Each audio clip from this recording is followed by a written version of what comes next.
हमसे आयतन पूछा गया है। आयतन के लिए कॉन्सेप्ट क्या है, 11 त्रिज्या और हाइट और त्रिज्या को पहले 3 से डिवाइड करके देख लेना है और 7 वाला कॉन्सेप्ट, ठीक, अच्छे से याद रखना।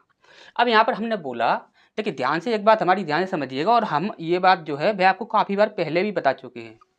हमने बोला कि यदि कोई भी आपका वृत्त होता है, देखिए यहाँ पर क्या बोला गया है, एक शंकु के आधार का क्षेत्रफल, आधार का क्षेत्रफल मतलब कितना होता है, यानी कि यहाँ पर ये हमने यदि शंकु बनाया यहाँ पर, तो आधार ये आपका होता है, आधार जो होता है वह आपका क्या होता है, एक वृत्त होता है।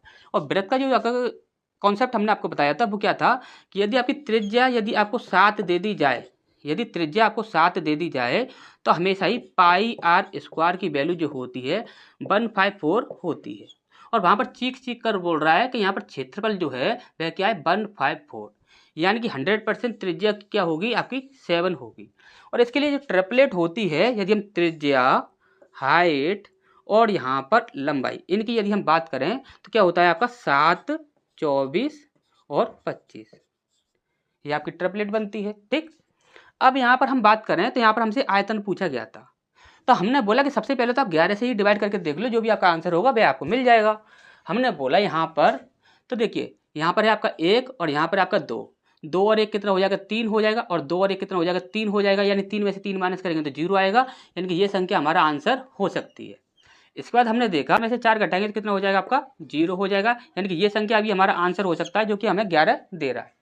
इसके बाद हमने देखा ये 10 में से 4 घटाओगे तो ये संख्या आपकी 11 से डिवाइड होगी नहीं, तो ये हमारा आंसर होगा नहीं। बचेगा यानी कि ये भी हमारी संख्या 11 से डिवाइड होगी नहीं, तो ये भी हमारा आंसर होगा नहीं। तो क्या पूछा गया, आयतन पूछा गया है। यदि आयतन पूछा गया है तो हम यहाँ पर क्या कर सकते हैं कि यहाँ पर त्रिज्या को ले सकते हैं। हमने बोला कि त्रिज्या यहाँ पर कितनी होगी, तो त्रिज्या तो आपकी 7 है, तो 7 यहाँ पर जो है तो वो तो 7 से 7 कट जाएगा, तो यानी कि ये कॉन्सेप्ट तो हमारे यहाँ पर कैंसिल हो गया। इसके बाद हमने बोला कि यहाँ पर हमारी हाइट भी दी गई है, यदि हम हाइट की बात करें तो ये कितनी है आपकी 24। हमने बोला कि 7 से 24 डिवाइड हो जाएगा, आप बोलो सर बिल्कुल भी नहीं होगा। हमने बोला कि 3 से आपका 24 डिवाइड हो जाएगा, आप बोलो सर बिल्कुल हो जाएगा।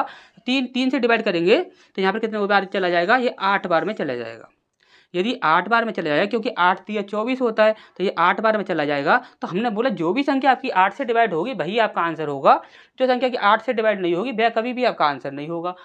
तो ये कभी भी हमारा आंसर 8 से डिवाइड होगा नहीं, तो ये हमारा आंसर होगा नहीं। इसके बाद यहाँ पर देखा तो 8 नाम 72 होता है, यानी कि ये संख्या पूरी पूरी 8 से डिवाइड हो रही है, तो यही हमारा आंसर हो जाएगा।